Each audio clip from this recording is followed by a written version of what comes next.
अस्सलामुअलैकुम, कैसे हैं आप सब लोग। आज हम डिस्कस करने वाले हैं एज यू लाइक इट, जो कि विलियम शेक्सपियर का एक बहुत ही मज़े का और फेमस प्ले है। तो let's begin with the introduction. This play was believed to be written in 1599 but published in 1623 in first folio. First folio Shakespeare की एक बहुत ही पॉपुलर पब्लिकेशन है जिसके अंदर इसे पब्लिश किया गया, और it was a pastel comedy. इसका यॉनरा जो था वो पेस्टल कॉमेडी था, यानी इसमें चरवाहों की ज़िंदगी को आइडियलाइज्ड मैनर में दिखाया गया था और कॉमेडी इसका यॉनरा था।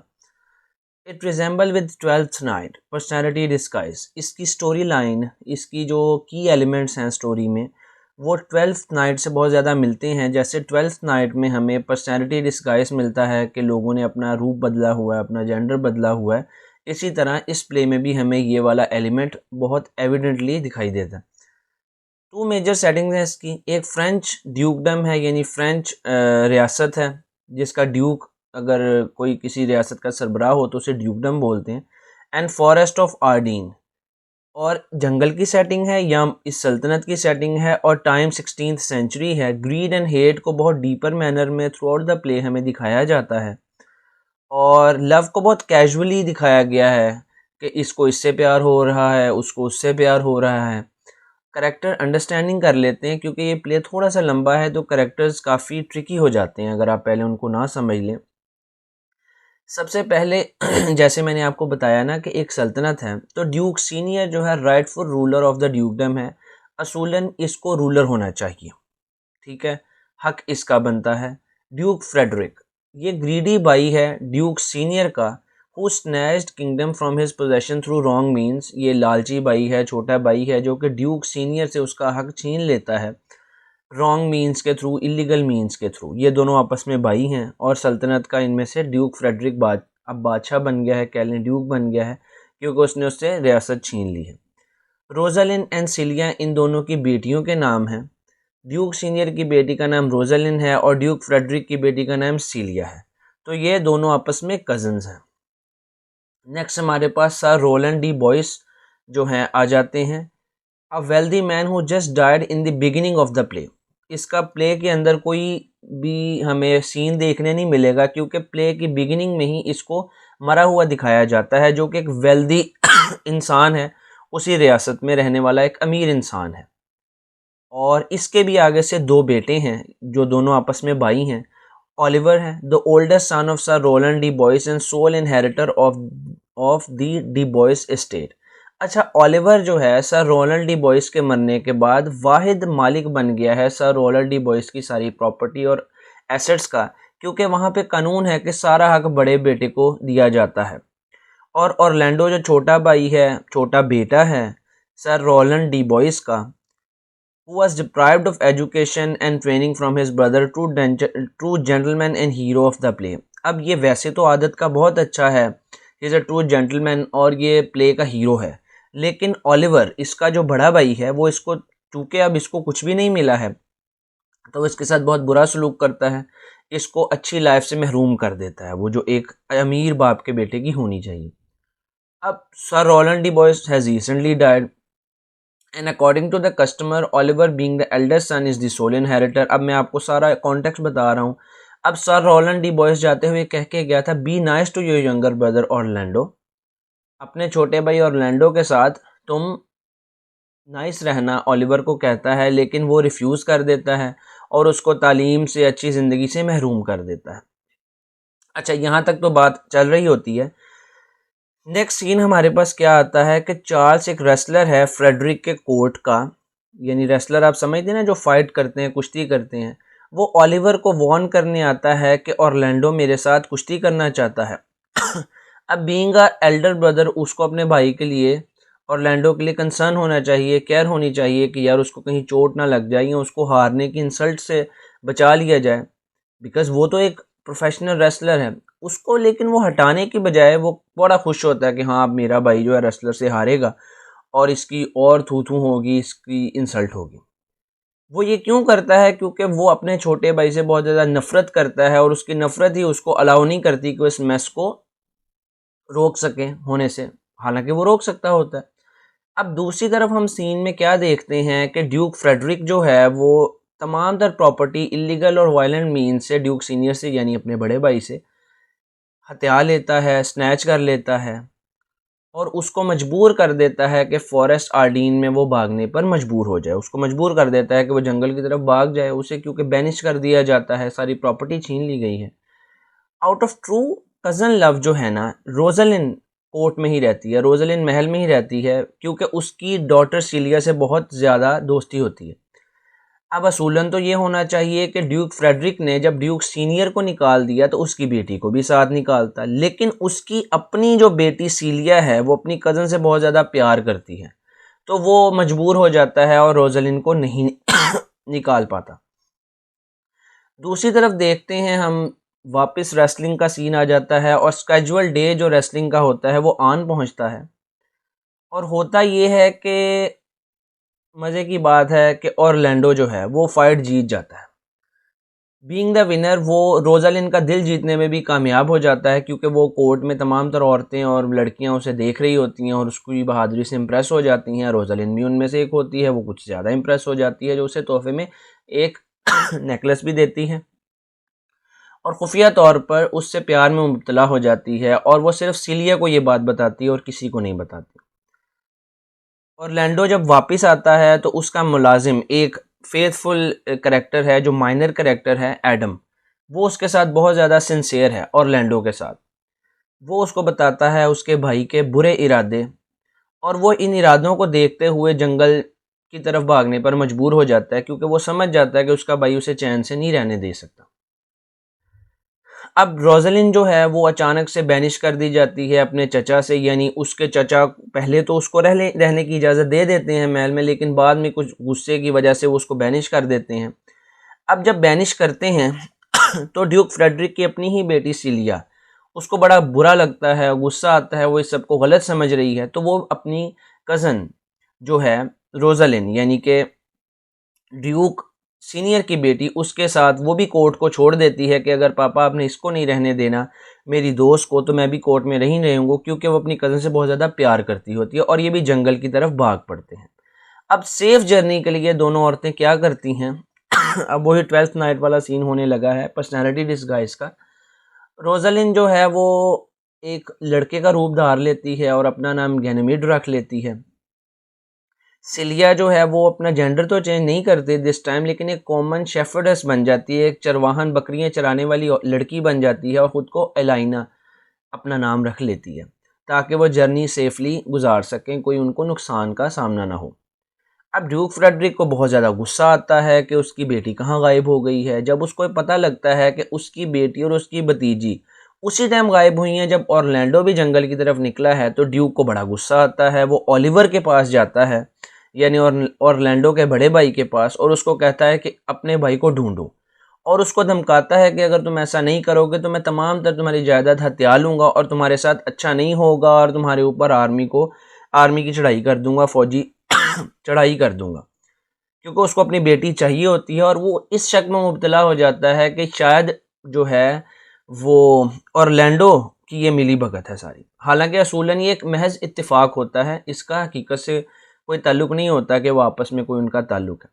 अब ड्यूक सीनियर जो है दूसरी तरफ नेक्स्ट सीन हमारे पास जंगल का देखने मिलता है, और ड्यूक सीनियर जो है वो अपनी जंगल की ज़िंदगी से बहुत ज़्यादा जो है वो खुश है और वो दुनियावी झंझटों से ख़ुद को आज़ाद समझने लगा है।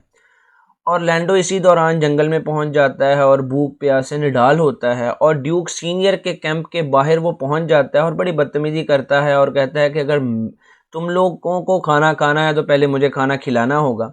अब बुनियादी तौर पे यहाँ पर ये याद रखा जाए कि जो ड्यूक सीनियर है वो ऑरलैंडो के बाप का बहुत अच्छा दोस्त था।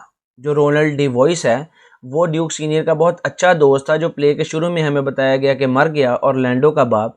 जब वो उसको सारा माजरा पता लगता है, वो अपना इंट्रोडक्शन देता है, तो ड्यूक सीनियर बहुत खुश होता है और उसके साथ खाना खाता है और उसके जाहिर है जब उसके दोस्त का बेटा है तो ताल्लुक़ फिर चल निकलता है। अब रोज़लिन और सीलिया भी उसी दौरान जंगल में पहुंच जाती हैं। ये बात याद रखनी है आप लोगों ने कि उन्होंने अपनी आइडेंटिटीज़ को छुपा लिया है, चेंज कर लिया है। गैनेमिड यानी कि वो एक बॉय बन गई है और लाइना एक कॉमन शेफर्डेस बन गई है, यानी वो किसी सल्तनत की शहजादी के तौर पर वहाँ पर नहीं पहुँची और ना ही वो एक लड़के के तौर पर दूसरी पहुँची है। तो उन्होंने अपनी आइडेंटिटीज़ को बदल लिया है। नेक्स्ट हमारे पास क्या है, वहाँ पर जब वो पहुँचती हैं तो वो लव सिक यंग शेफर्ड सिल्वियस से मिलती हैं। वहाँ पर एक माइनर कैरेक्टर है जो कि एक चरवाहा है, जिसे एक चरवाहन फोब उसका नाम है, जिससे बहुत ज़्यादा प्यार हो गया है, लेकिन फोब उससे प्यार नहीं करती। वो उसके उसके साथ उसको कोई कंसर्न नहीं है, लेकिन शेफर्ड सिल्वियस जो है वो उससे बहुत ज़्यादा प्यार करता है। वहाँ पर वो एक लव सिक यंग शेफर्ड सिल्वियस से मिलती हैं जो प्यार से तंग आया हुआ है, प्यार के जज्बात से। वहीं पर वो एक मॉडेस्ट कॉटेज ख़रीद लेते हैं, यानी अपनी रहने की गुज़र बसर की जगह जो है वो ले लेती हैं। और रोलैंड जो रोज़लिन है रन्स इनटू इक्वली लवसिक ऑरलैंडो। अब उसको ऑरलैंडो की याद आती है और वो उसको ढूंढने के लिए निकल पड़ती है। Taking her to be a young man, Orlando confides in Rosalind that his affections are overpowering him. अब जाहिर है जब ऑरलैंडो के पास वो जाती है तो उसने तो एक लड़के का रूप धारा हुआ है ना रोज़लिन ने, तो वो उसको लड़का समझकर अपने इमोशंस को बताता है कि मुझे एक लड़की है जिसका नाम रोज़लिन है, उससे प्यार हो गया और उसका प्यार मुझे जो है ना ओवर पावर कर रहा है, यानी मुझे परेशान कर रहा है। रोज़लिन जो कि एज गैनीमेड गई है, एक लड़का बन के गई हुई है, वो ख़ुद को एक एक्सपर्ट माहिर बताती है इन इमोशंस के इलाज के लिए, और वो कहती है कि इसके लिए शर्त यह है कि तुम्हें रोज़ाना मुझे आके मिलना होगा। अब बुनियादी तौर पे तो रोज़लिन उससे मिलने के बहाना ढूंढ रही होती है, और उसको एक बहुत अच्छा बहाना मिल जाता है कि रोज़ मुझे अपने लवर से मिलने का मौका मिलेगा। तो ऑरलैंडो ये समझ के चला जाता है कि हाँ ये शायद वाक़ईतन कोई एक्सपर्ट है। ऑरलैंडो अग्री कर लेता है और लव लेसन स्टार्ट हो जाते हैं। उसी दौरान फोब जो है वो बहुत ज़्यादा खिलाफ हो जाती है, सिल्वियस को रिजेक्ट अब वो ओपनली करने लग गई होती है, यानी वो अब उससे उकता चुकी है। जब रोज़लिन उस दौरान उधर आकर उसको इंटरवेन करता है, दखलंदाजी करता है, जो कि गैनमेड एक लड़के का रूप इसने धारा हुआ है रोज़लिन ने, तो फोब उससे प्यार में मुब्तला हो जाती है।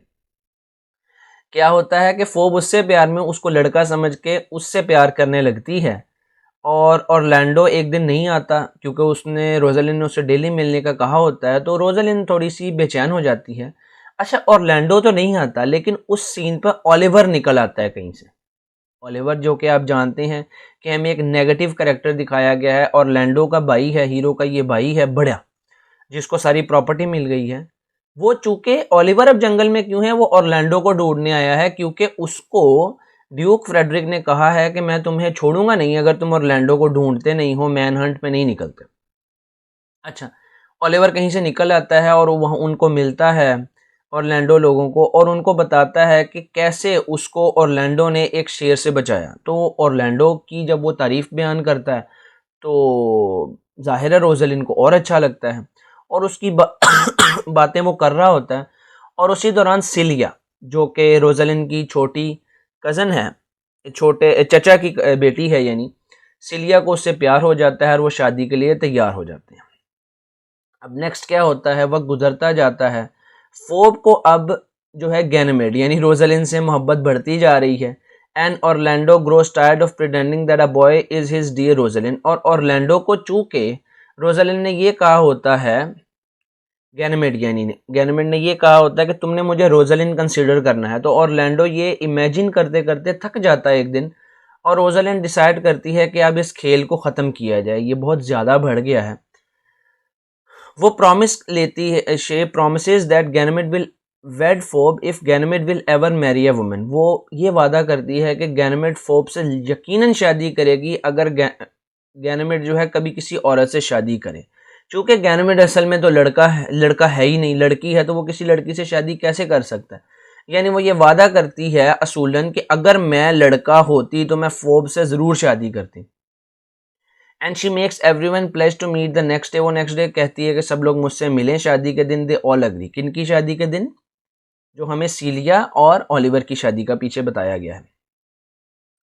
शादी का दिन आ जाता है, रोज़लिन इकट्ठा करती है फोब को और सिल्वियस को, सीलिया को और ओलिवर को, टचस्टोन और ऑडी। अच्छा, अब आप सोच रहे होंगे कि टचस्टोन क्या है, कौन है? टचस्टोन ना इनका जेस्टर है, यानी जोकर जो प्रोफेशनल होता है ना कोर्ट के अंदर, ये वो है, और ये भी जंगल में आ जाता है। और ये ऑड्री, वहाँ पर एक गॉट हर्ड होती है, बकरियाँ चलाने वाली होती है, उससे ये शादी कर लेते हैं, यानी एक माइनर करेक्टर है बीच में, मेन स्टोरी लाइन के साथ इसका कोई लेना देना नहीं है। और ऑरलैंडो को वहाँ पर ये बुला लेती है। अच्छा, अब वो ग्रुप जब इकट्ठा हो जाता है ड्यूक सीनियर के कैंप के बाहर और उसके लोगों के, तो रोजालिंड स्टिल अभी भी गैनमेट बनी हुई है। Reminds the lover of their various wars, then secure a promise from Phoebe that if for some reason she refused to marry Ganymede, she will marry Sylvius.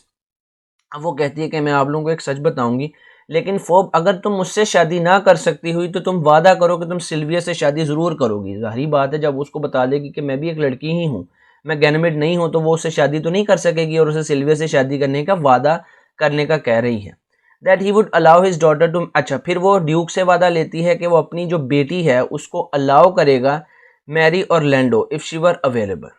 अब वो ड्यूक को भी कह रही है कि वो that he allow his daughter Orlando to marry Orlando. अब जाहिर है जब वो रूप धार के वापस आएगी तो वो ऑरलैंडो से उसको शादी करने दे अगर वो अवेलेबल हुआ। Rosalind leaves with the disguise Celia, Celia भी अभी एक कॉमन शेफर्डेस ही बनी हुई है। दोनों जाती हैं और अपने असल रूप में वापस आती हैं हाइमन जो गॉड ऑफ मैरिज है उसके साथ। अब जाहिर है वो वादे सबसे ले चुकी हुई है और हाइमन जो है सेरेमनी शुरू करता है और रोजलिन और ऑरलैंडो की शादी करवाता है, सीलिया और ओलिवर की शादी करवाता है। फोब वादे पे पूरा उतर के सिल्वियस से शादी कर लेती है और ऑड्री एंड टचस्टोन की आपस में शादी हो जाती है। तो ये एक हैप्पी एंडिंग स्टार्ट हो गई है। और फेस्टिव वेडिंग में एक न्यूज़ आती है कि ड्यूक सीनियर को पकड़ने के लिए ड्यूक फ्रेडरिक अपनी फ़ौज लेके आ रहा था, लेकिन रास्ते में उसे एक अच्छा इंसान मिला जिसने उसको कहा कि तुम्हें ऐसा नहीं करना चाहिए, और वो उससे इंस्पायर होकर उसने अब फ़ौज को वापस ले गया है। और उनकी खुशी में ये खबर मज़ीद इजाफा कर देती है। वो नाचते हैं, गाते हैं, खेलते हैं और सून सब लोग रॉयल कोर्ट और अपने अपने घरों में वापस चले जाते हैं। So that was the story line. एक कॉमिक ये प्ले था and I hope you have understood the points. अगर कोई चीज़ समझ में नहीं आई तो कमेंट में लाजमी पूछ लीजिएगा। Keep watching my videos. Thank you. अल्लाह हाफिज़।